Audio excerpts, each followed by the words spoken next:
आज सोमवती अमावस्या है जो बड़ा दिव्य अवसर है। मनुष्य एक महत्वपूर्ण प्राणी है।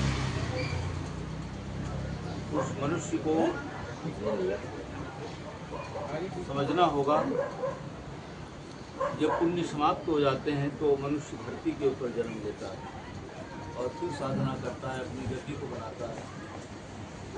और जब गति उसकी अच्छी हो जाती है तो ब्रह्मांडी ऊर्जा उसको अपनी ओर आकर्षित करती है, अपने नियम के अनुसार चलाने की कोशिश करती है। और वो व्यक्ति जब प्रकृति के नियम के अनुसार चलने लगता है तो वो ब्रह्मांड अनंत उससे कुछ न कुछ कार्य कराना चाहता है, पूर्णता की ओर बढ़ सकता है। और ये ऐसे जो दिव्य पुरुष हुए हैं, बचपन में ही उनको आभास होने लगता है, कोई उनसे बातचीत करने लगता है और फिर वो शिव शक्ति से बोलता है। अब ये एक बड़े रहस्य की बात है, ये एक बड़े रहस्य की बात है कि वो शिव और देवी देवता अनुभूतियाँ कराते हैं। मनुष्य के जीवन में अनुभूतियाँ बहुत मायने रखती हैं। वो सीढ़ी है, अनुभूतियों के सहारे वो अपने पूर्ण व्यक्तित्व को पाता है धीरे धीरे। आज यहाँ गंगा के किनारे बैठे हैं, लोग गंगा स्नान कर रहे हैं, ऐसा लग रहा है यहीं बैठे हैं, हम बैठे हों और कोई ना हो, हम हों बस एकाएक। ऐसे हिमालय में भी जाते हैं तो अनुभूति होती है।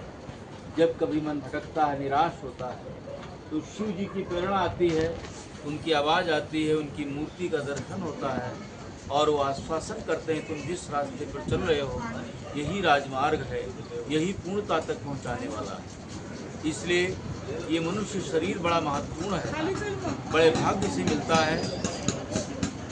देवताओं को भी दुर्लभ है, क्योंकि इससे हम तपस्या करते हैं, पुण्य अर्जित करते हैं और लोगों की सेवा करते हैं। दुख दूर करने के लिए हम प्रयास करते हैं, लोगों को ज्ञान देते हैं तो और पुण्य इकट्ठा होता चला जाता है। तो ये परोपकार से बराबर कोई पुण्य नहीं है और दूसरों को पीड़ा देने के बराबर कोई पाप नहीं है। और मनुष्य परमात्मा के बहुत निकट है, इसलिए दूसरों को पीड़ा तो कभी देना नहीं चाहिए। आज यहाँ पर बैठे हैं, बड़ा आनंद आ रहा है। तो अनुभूति हुई हमें कि वो विचार लोगों तक पहुँचाने चाहिए, क्योंकि वो ब्रह्मांडी चेतना हर मनुष्य को ऊंचा उठाना चाहती है।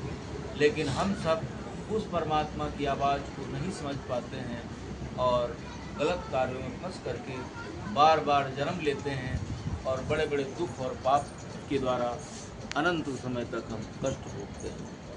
ओम नमः शिवाय।